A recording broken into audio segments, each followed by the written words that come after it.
پیش کرنے کی اس کا فورم ہے. اس کمیٹی میں چیئرمین اس کمیٹی میں وزیر اعظم ہے اور chairman joint chief of staff ہیں, تینوں اراکین کے مسلح افواج کے سربراہان ہیں. اس کے علاوہ وزیر خارجہ, وزیر دفاع, وزیر داخلہ اور وزیر خزانہ اس کے ممبر ہیں.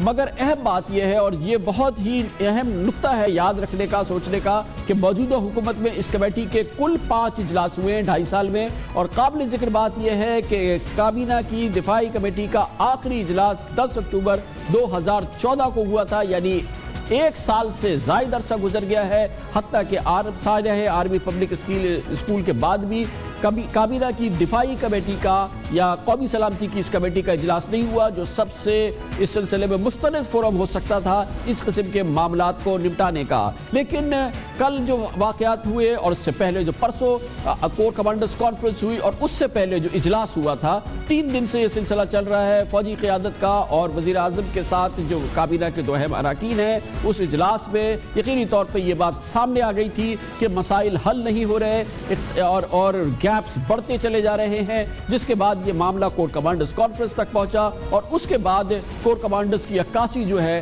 وہ چند سطروں میں ISPR نے کی, جس کا پریس ریلیز پرسوں جاری ہوا تھا. یہ بھی دیکھنا ہے کہ کیا اس کور کمانڈرز کانفرنس سے پہلے اور اس سے پہلے جو وزیر اعظم ہاؤس میں اجلاس ہوا تھا, جنرل راحیل شریف, وزیر اعظم نواز شریف, دوسرے اہم سینئر آرمی کمانڈرز اور دوسرے لوگوں کے درمیان, اس سے پہلے کیا ایسی ڈیولپمنٹ ہوئی تھی کہ جو یہ صورتحال اس نہج پہ پہنچ گئی کہ اسے عوام کے سامنے لانا پڑا, اور فوجی قیادت کو, کور کمانڈرز کو اپنے جو تحفظات ہیں انہیں عوام کے سامنے ایکسپلین کرنا پڑا, اور کل وزیر اعظم کو اپنا جواب عوام کے سامنے جاننا پڑا. اس کی بیک گراؤنڈ کیا ہے, اس کے اندر کیا پک رہا تھا, یہ جاننے کے لیے ہم نے دعوت دی ہے پاکستان کے انتہائی 3 مستند صحافیوں کو, جو دنیا بھر کے اہم ترین جریدوں کے لیے لکھتے ہیں, تحریر کرتے ہیں, مصنف ہیں, آتھر ہے, جو کہ اس وقت ہمارے ساتھ اس پروگرام میں جوائن کر رہے ہیں. اس میں ہمارے ساتھ موجود ہے جناب زاہد حسین, جو مصنف بھی ہیں,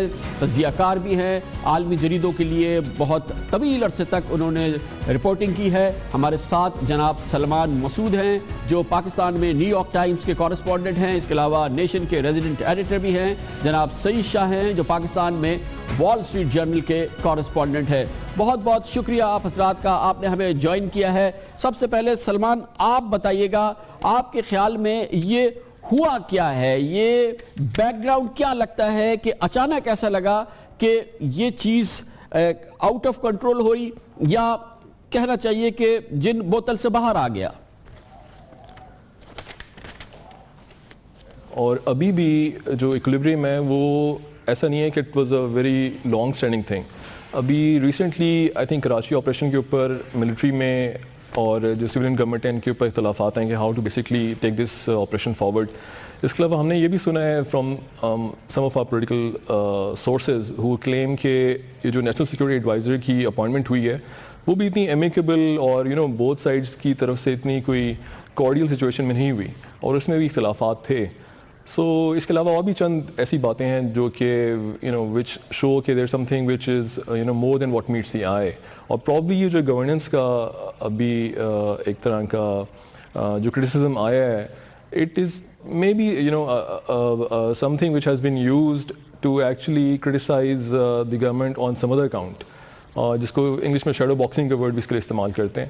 سو آئی تھنک کہ جو تعلقات ہیں وہ اتنے اچھے نہیں تھے ڈسپائٹ دی جو ہے ایک ہماری جو پرسیپشن ہے, اور یہ ایک مائنڈ سیٹ ہی میرے خیال میں پاکستان کے اندر ایک جو نا کنٹینیوس قسم کی فرکشن ہے, جس میں سویلینز اور جو ملٹری دونوں کمپوننٹس ہیں they don't really see eye to eye. اور آئی تھنک اس ایپیسوڈ سے یہ لگ رہا ہے کہ both are of course not on the same page. یہ آپ کی بالکل صحیح ہے سلمان بات. سعید شاہ, آپ کیا کہتے ہیں, آپ کے خیال میں کیا پریسپیٹیٹ کیا جس نے کہ یہ سچویشن ہو گئی کہ جس میں یہ کور کمانڈرز کی میٹنگ ہوئی, اس سے پہلے پی ایم ہاؤس میں میٹنگ ہوئی, اور پھر اس قسم کا پریس ریلیز جو ہے وہ کور کمانڈرز کانفرنس کے حوالے سے جاری کرنا پڑا؟ نہیں, مجھے لگتا ہے کہ یہ اس ریلیشن شپ میں سٹرینز رہیں گے. جو لوگ کہتے ہیں کہ یہ ایک بہت سموتھ ریلیشن شپ ہے, ایک پارٹنرشپ ہے, ایک ڈبل ایکٹ ہے, ایسے نہیں ہو سکتی, کیونکہ یہ پاکستان کی ساری جو ہسٹری ہے سول ملٹری ریلیشنز کی, اس میں یہ بار بار یہ ٹسل اوور پاور ہے نا کہ دونوں کوشش کر رہے ہیں کہ وہ اوپر آ جائیں. اور اگر یہ فوج ایسی پبلک سٹیٹمنٹس کر رہی ہے تو اس کا مطلب ہے کہ فوج سوچ رہی ہے کہ وہ سپریم پاور بن گئی ہے, وہ گورنمنٹ کے اوپر ہے, کہ ایک واچ ڈاگ جیسے بن گئی ہے کہ اوپر سے گورنمنٹ کو کرٹیسائز کر سکتی ہے. ظاہر صاحب کچھ تو ہوا ہوگا نا کہ اتنی کنٹین رہا ہے فوجی نقطہ نظر جو ہے وہ اس میں کبھی اس سے پہلے کوئی سلپیج دیکھنے میں نہیں آیا. پچھلے 1.5-2 سال سے ہم دیکھ رہے ہیں, لیکن پرسوں جب یہ بیان آیا تو یقینی طور پہ ہم سب اس کو دیکھ کے بالکل حیرت زدہ رہ گئے, کیونکہ یہ لینگویج اور اس انداز سے کبھی اس چیز کو ایکسپلین نہیں کیا گیا تھا. آپ کے خیال میں ٹریگر کس چیز نے کیا اس چیز کو؟ دیکھیں کامران, میں نہیں سمجھتا ہوں کہ یہ اچانک ہوا ہے, اور میرا خیال یہ ہے کہ یہ جو اختلافات تھے جس کو کہہ سکتے ہیں یا کانفلکٹ تھا وہ تو ایک لحاظ سے بہت عرصے سے چلا آ رہا تھا, اور یہ جو کہا جا رہا تھا کہ دونوں جو ہیں حکومت اور آرمی جو ہے ایک ہی پیج پہ ہے, تو وہ غلط بات تھی. اس کے یہ پہلے سے بہت سارے جب سے جو ہے نیشنل ایکشن پلان بنا ہے تو اس پہ صاف ظاہر تھا کہ جو ہے آرمی اور جو ہے اور حکومت کے درمیان خاصا ایک تضاد بھی پیدا تھا, اور وہی چیز بڑھتے بڑھتے آج یہاں تک پہنچی ہے کہ ایک پبلک پالیمکس دونوں کے درمیان ہو رہی ہے. یہ بات تو صحیح ہے کہ اس قسم کی باتیں جو ہے وہ پبلک میں نہیں آئی تھی, لیکن اس کا مطلب یہ نہیں تھا کہ وہ اختلافات موجود نہیں تھے. یہ جو ہے اس کی بنیادی وجہ 2-3 ہیں. ایک تو یہ بات یہ ہے کہ خود میں سمجھتا ہوں حکومت کی اپنی بہت زیادہ کمزوریاں ہیں. اس میں حکومت کی کمزوری یہ ہے کہ جب اس قسم کے حالات ہوتے ہیں کہ اس کو لیڈرشپ اپنے سنبھالنی چاہیے. جب آپ جو ہے آرمی کو آپ بیٹھا کے تمام فیصلے کرتے ہیں, جب آرمی کے چیف آف آرمی اسٹاف جو ہے ہر جگہ بیٹھ کے آپ دکھاتے ہیں, تو نتیجہ یہ ہوتا ہے کہ ایک چیز ظاہر ہوتی ہے کہ جو ہے ایک لحاظ سے دونوں ساتھ مل کے جو ہے فیصلے کر رہے ہیں. پھر اس کے بعد جو ہے ایپیکس کمیٹیاں بنی ہوئی ہیں. اب سوال یہ پیدا ہوتا ہے کہ جب آپ ایک چیز طے کرتے ہیں اور اس پہ عمل درآمد نہیں ہوتا ہے تو یہ تضاد جو ہے پھر وہ پبلک ایک صورت اختیار کر جاتی ہے. لیکن آپ کے خیال میں ٹریگر کس نے کیا ہے؟ آپ کے پاس اس کی نالج ہے کہ رفلی کس وجہ سے یہ ٹریگر ہوا ہے؟ یہ ٹریگر جو ہے 2 وجہ سے ہوا ہے. ایک میری جو تھوڑی سی بہت معلومات ہیں, ایک تو یہ تھا کہ جو ہے یہ صرف ابھی تک جو ہے جو ایکشن پلان کا حصہ ہے وہ ایک حد تک سندھ میں جاری ہے, اس پہ جو ہے ایکشن ہو رہا ہے وہاں پہ. لیکن اس میں ایک اختلافات اور بھی ہے, وہ یہ ہے کہ پنجاب کے میرا خیال یہ ہے کہ یہ بات آ رہی تھی کہ پنجاب میں بھی پوری طرح اسی طرح کا آپریشن ہونا چاہیے. میرا خیال آرمی کی طرف سے خاصے دنوں سے یہ بات آ رہی تھی, اور وہ چیز میں سمجھتا ہوں کہ وہ بھی ٹریگر تھی, کیونکہ حکومت پنجاب کا اور مرکزی حکومت کا کہنا یہ تھا کہ جو ہے وہ لوکل باڈیز کے الیکشن ہو جائے, پھر اس کے خلاف کارروائی ہو, یہ ہو وہ. تو میرا خیال یہ ہے کہ یہ چیزیں جو ہیں خاصی ایک تشویش کی بات. جی ظاہر صاحب, اس میں لگتا یہ ہے کہ آپ جو فرما رہے ہیں اس میں وزن بھی لگتا ہے, کیونکہ آج حکومت پنجاب نے باقاعدہ ایک مراسلہ جاری کیا جس میں کہا گیا ہے کہ کمزوریاں ہیں حکومت پنجاب کی جانب سے نیشنل ایکشن پلان پہ عمل درآمد کے حوالے سے. سلمان, آپ بتائیے گا کہ ٹائمنگ ان چیزوں کی بڑی امپورٹنٹ ہوتی ہے, کیونکہ یہ اسٹیٹمنٹ اس وقت جاری کیا گیا ہے جب chief of army staff US جا رہے ہیں اور وہاں ان کا بہت ہی امپورٹنٹ 5 روز کا دورہ ہے. ٹائمنگ آپ کے خیال میں اس کی ریلیونس ہے؟ اچھا, چند ہلکے واقعی یہ کہہ رہے ہیں کہ آرمی چیف کیونکہ نومبر 15 کو امریکہ جا رہے ہیں تو اس سے پہلے یہ سٹیٹمنٹ آنا جو ہے it is a show of no confidence in the civilian government. لیکن آئی تھنک امریکہ میں جو آرمی چیف کی میٹنگز ہوں گی ان کے ڈومیسٹک پالیٹکس پہ اتنا زیادہ زور نہیں ہوگا, بلکہ ریجنل جو پالیٹکس ہے, افغانستان کا ایشو جو ہے, and the American expectation that Pakistan can bring Taliban to the negotiating table, اور اس کے علاوہ جو داعش یا ISIS کا جو ایمرجنگ تھریٹ ہے اس کے بارے میں پاکستان کیا رول پلے کر سکتا ہے. اور اس کے علاوہ جو سب سے امپورٹنٹ رول ہے وہ تو ہوگا نیوکلیئر ایشو کا, اور آپ کو معلوم ہی ہے کہ ٹیکٹیکل نیوکلیئر ایشوز کے اوپر ویسٹ میں کافی تحفظات پائے جاتے ہیں. سو آئی تھنک یہ جو ایشوز ہیں یہ ڈسکس زیادہ ہوں گے وہاں پہ, تو اس سے میرے خیال میں اتنا کوئی کوریلیشن نہیں ہے سچ. سعید شاہ, آپ بتائیے گا, وال اسٹریٹ جرنل کہتا ہے کہ جب پرائم منسٹر واشنگٹن میں تھے تو وال اسٹریٹ جرنل نے لکھا کہ اصل دورہ تو 15 سے ہوگا جب چیف آف آرمی اسٹاف وہاں جائیں گے اور واشنگٹن آئیں گے اور پھر ان کی یہاں پہ میٹنگز ہوگی. اصل دورہ چیف آف آرمی اسٹاف کا ہوگا، یہ کہا تھا وال اسٹریٹ جرنل نے. آپ بتائیے گا کہ اس دورے سے ذرا قبل فوج نے اس پورے وار اگینسٹ ٹیرر اور سب کے حوالے سے، آپریشن کے حوالے سے، ضرب عضب سب کے بارے میں جو یہ سٹیٹمنٹ دیا ہے سویلین ایڈمنسٹریشن کے حوالے سے، جو یہاں پہ سول انتظامیہ کی کارکردگی ہے، اس میں ٹائمنگ کی امپورٹنس ہے آپ کے خیال میں؟ یہ ٹائمنگ ہیلپفل نہیں ہے، کیونکہ جب آرمی چیف جائیں گے امریکہ اور ملیں گے، میرے خیال وہ U S secretary of state John Kerry سے ملیں گے، نیشنل سیکیورٹی ایڈوائزر سوزن رائس سے ملیں گے، یہ سویلینز ہیں. اور امریکہ کہتی ہے اینی وے کہ وہ جمہوریت کو سپورٹ کرتی ہے پاکستان میں، تو وہ چاہتے ہیں کہ یہ سویلینز اور فوج ایک ہی زبان سے بولیں ان کے ساتھ. تو اب یہ جو نظر آ رہا ہے کہ یہ ڈفرینس آف اوپینین ہے، فرسٹریشنز ہیں، ٹینشن ہے، کہ یہ اب وہ جو بات چیت ہوگی امریکہ میں، یہ تھوڑا مشکلات آ جائے گا اس میں. ظاہر صاحب آپ بتائیے کیسے ہو سکتا ہے کہ یہ اتنا امپورٹنٹ سٹیٹمنٹ دینا ہو اور اب جنرل راحیل کو جانا ہے یو ایس، کہ اس ٹائمنگ کو مد نظر نہ رکھا گیا ہو؟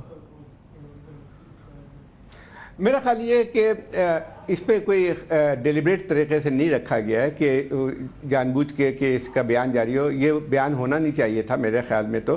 اور دوسری بات یہ ہے کہ اگر، اور یہ بھی اس بات کو، اگر کوئی ایسے اس قسم کے اختلافات بھی موجود تھے تو اس کو کسی اور فورم پہ حل کرنا چاہیے تھا. اور یہ صحیح نہیں ہوتا ہے کہ آپ ایک دورے پہ جا رہے ہیں اور اس قسم کے اختلافات جو ہیں وہ سامنے آئے، کیونکہ ہمیشہ وہ یہی ہوتا ہے کہ اگر آپ یہ مذاکرات اہم ہوں گے، وہ خاصی سیکیورٹی ایشوز جو پاکستان اور امریکہ کے درمیان موجود ہیں، جو ان کے اپنے اپنے کنسرنس موجود ہیں، وہ اس پہ زیادہ بات چیت ہوگی. تو لیکن یہ بات ہے کہ اگر اس قسم کے جب یہ بات پھیلے گی، اور آلریڈی جو ہے یہ پاکستان میں سب سے بڑا موضوع اس وقت فوج اور سویلین گورنمنٹ کے اختلافات کی بات ہے، تو یہ ایک شیڈو ڈالے گی ان کے تمام مذاکرات میں، اور وہ کسی طور پہ بھی جو ہے بہتر نہیں ہوگا، نہ پاکستان کے لیے ہوگا اور نہ ہی جو ہے فوج کے لیے ہوگا.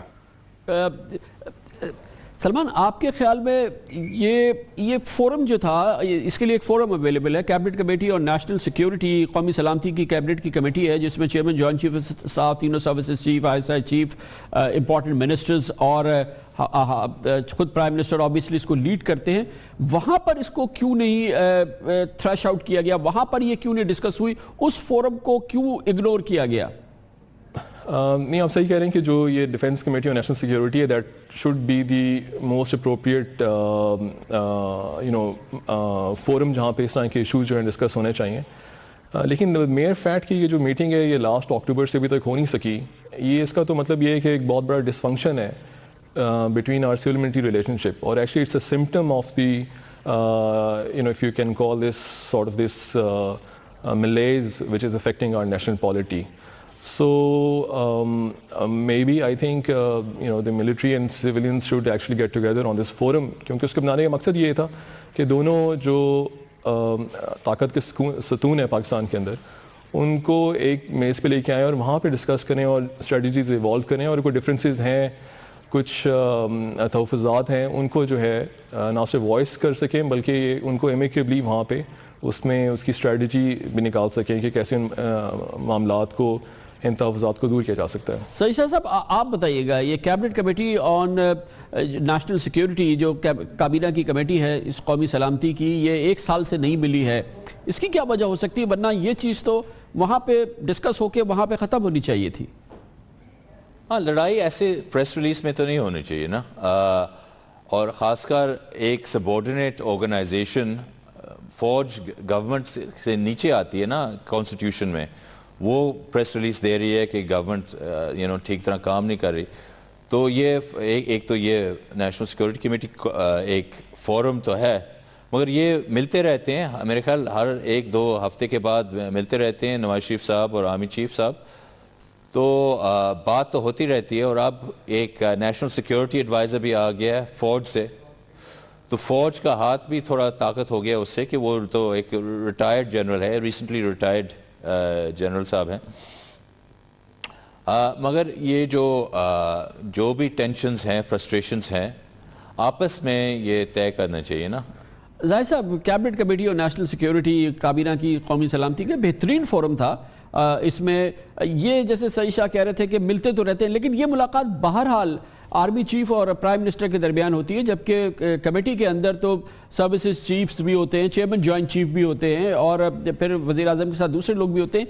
اس فورم کو کیوں یہ ڈس فنکشنل ہو گیا ہے؟ یہ ایک سال سے کیوں کام نہیں کر رہا یہ جو کابینہ کی قومی سلامتی کی کمیٹی ہے، اور وہاں پر یہ معاملہ جانا چاہیے تھا اگر وہ ایگزسٹ کرتی تو؟ بالکل صحیح بات ہے کامران، دیکھیں جب ہم گورننس کی بات کرتے ہیں تو گورنمنٹ کا ایک بہت کمزور جو ہے ایک چیز ہے وہ گورننس کے نہ ہونے کی، اور اس کی ایک اور سب سے بنیادی وجہ یہ ہے کہ وزیر اعظم صاحب کو جو ہے اداروں پہ کوئی زیادہ اعتماد نہیں ہے، نہ اداروں پہ وہ پسند کرتے ہیں۔ حالانکہ یہ بات بالکل صحیح ہے کہ اس قسم یہ کمیٹی جو ہے اسی لیے بنائی گئی تھی تاکہ جو ہے اس قسم کے جو بھی بات چیت ہو وہاں کیا جائے جس کا نیشنل سیکورٹی کے ساتھ تعلق ہے، اس کا انٹرنل سیکورٹی کے ساتھ تعلق ہے۔ تو اصل بات یہ ہے کہ اس کو ادارے کے طور پہ اگر مستحکم ہوتی تو آج یہ صورتحال ہمیں نظر نہیں آتی، اور پھر حکومت، لیکن اس میں بھی ایک بات آتی ہے کہ جب آپ کہتے ہیں کہ الگ الگ کئی ہفتے میں میرے خیال 2-3 دفعہ چیف آف آرمی سٹاف اور وزیر اعظم کی ملاقات ہوتی ہے، لیکن وہ انفرادی ملاقات اور ایک لحاظ سے ایک ادارے کے ساتھ ایک باقاعدہ ڈسکشن کرنا، اس میں زمین آسمان کا فرق ہوتا ہے۔ اور میرا خیال یہ ہے کہ حکومت کی یہ بہت بڑی کمزوری ہے، اور اس کا نتیجہ جو ہے یہی نکلا ہے کہ اب یہ پبلک پالیمکس کی صورت اختیار کر گئی ہے۔ اگر فرض کیجئے یہ جو ہے کیبنٹ کمیٹی جو ہے اگر اس کی میٹنگ ہوتی رہتی تو بہت سارے مسائل، بہت ساری شکایتیں، بہت سارے اعتراضات جو ہیں دونوں جو ہیں وہ وہاں پہ بات ہونی چاہیے تھی، لیکن اگر ایک جو وزیر اعظم اور چیف آف آرمی سٹاف کے درمیان بات چیت ہوتی ہے تو وہ پھر اس کی کوئی ایسی زیادہ اہمیت نہیں ہوتی۔ وہ تو الگ بات ہے کہ دکھانے کے لیے کہا جا سکتا ہے کہ دونوں ایک ہی پیج پہ ہیں، اور میں سمجھتا ہوں کہ حکومت نے اس کو گلاس اوور بھی کیا تھا بہت عرصے تک۔ ہر وزیر جو ہے بیان دیتا تھا کہ ہم ایک ہی پیج پہ ہیں، حالانکہ سب کو معلوم تھا کہ ایک پیج پہ نہیں ہے۔ اور میرا خیال یہ ہے کہ وزیر اعظم کو بہت پہلے اس ادارے کو زیادہ متحرک کرنا چاہیے تھا، اور آج جو ہے یہ نوبت نہیں آتی کیونکہ اس میں تمام ایشوز آتے۔ اور دیکھیں پاکستان کی صورتحال بہت تبدیل ہوئی ہے، خاص طور پہ دسمبر 2014 کے بعد جو ہے آپ صحیح فرما رہے ہیں زاہد صاحب کہ اگر قومی کمیٹی کابینہ کی کمیٹی نیشنل سیکیورٹی کام کر رہی ہوتی تو اس میں یہ مسائل جو ہیں وہاں حل ہو جاتے، مگر ہوا نہیں۔ اور ہر ہفتے کی ایک ملاقات یا 2 ہفتوں میں 3 ملاقاتوں کے آرمی چیف اور وزیر اعظم کے درمیان اگر ہونے سے حالات بہتر ہو رہے ہوتے تو یہ اس طرح سے معاملات سامنے نہیں آتے جو پچھلے 48 گھنٹوں کے دوران سامنے آئے۔ بہت بہت شکریہ جناب زاہد حسین، معروف صحافی تجزیہ کار، جناب سلمان مسعود نیو یارک ٹائمز کے پاکستان میں کورسپونڈنٹ، جناب سعید شاہ وال اسٹریٹ جرنل کے پاسان میں کورسپونڈنٹ ہمارے ساتھ ہیں۔ اب لیتے ہیں کمرشل بریک اور اس کے بعد ذکر کرتے ہیں ایک اور مشکل وقت حکومت کے لیے آنے والا ہے۔ سردیاں آ گئی ہیں، گیس لوڈ شیڈنگ تیار ہے، تقریباً 7 سے 8 گھنٹے کی روزانہ لوڈ شیڈنگ ہوگی، حکومت پہ پھر دباؤ ہوگا۔ تیسری سردی ہے حکومت کی یہ، اور عوام کے لیے وہی گیس کی لوڈ شیڈنگ جس کا احوال ہم آپ کو دیں گے چھوٹے سے کمرشل بریک کے بعد۔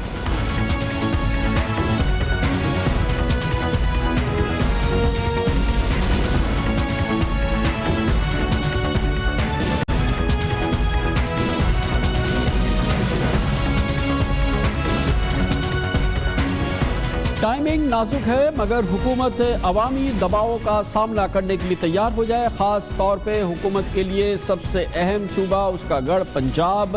ایک بار پھر سردیوں کی آمد ہے، سردیاں آ گئی ہیں اور گیس کی کمی ہے۔ گیس لوڈ شیڈنگ اب دروازے پہ کھڑی ہے، خاص طور پہ پنجاب اور اس کے بعد خیبر پختونخوا کے عوام کے لیے۔ پنجاب کے عوام ایک بار پھر لکڑیوں پر کھانا پکائیں یا اس کے لیے کوئی اور انتظام کرے، ان کے گیس کے چولہے ٹھنڈے ہونے والے ہیں۔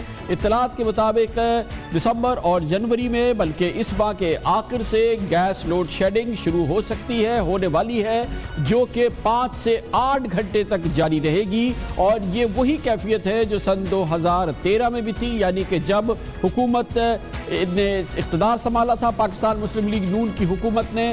انرجی کے حوالے سے حکومت کے دعوے تھے بہت زیادہ، عوام سے بھی وعدے تھے کہ بجلی کی لوڈ شیڈنگ ختم ہوگی، گیس کی لوڈ شیڈنگ ختم ہوگی، لیکن حکومت پر یہ دباؤ سامنے آئے گا جب گیس نہیں آئے گی، لوگ مجبور ہو جائیں گے، اور ان کے لیے ان کے 24 گھنٹے میں کئی بار ان کو حکومت یاد آئے گی۔ حکومت کو یاد تو آئے گی مگر حکومت کے اس وقت اپنے مسائل بھی بہت زیادہ سنگین ہے۔ کیا کیا حکومت نے اس سلسلے میں، یہ ہم پوچھیں گے۔ ہمارے ساتھ موجود ہیں وفاقی وزیر